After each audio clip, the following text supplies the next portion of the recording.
My name is Mike Bristol. I started Bristol Brewing Company with Amanda in 1994.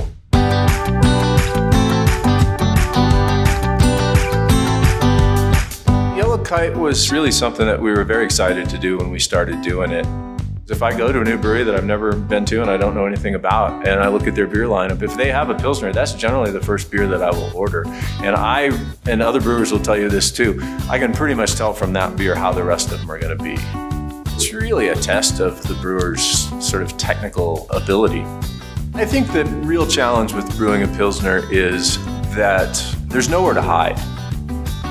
Unfortunately, the big guys in the US through the 60s and 70s sort of redefined to most Americans what a Pilsner is. I mean, they had taken this style and dumbed it down.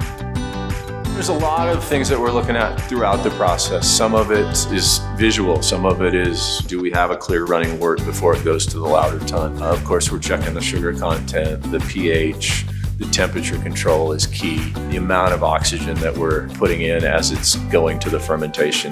The water for a Pilsner is really a critical piece. And of course, the raw materials, we do use European hops because that's really a key component to that style.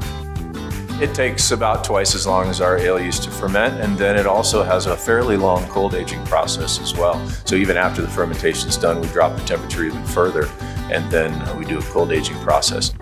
And then all of that work can be absolutely perfect, but when we put it through the bottling line, if we don't eliminate almost all of the oxygen from that process, then that beer, after 2 or 3 weeks, is gonna not be what we wanted it to be. For me, sometimes all it takes is walking upstairs into the pub and scanning that room. I think it's so great to see people enjoying the fruits of our labor.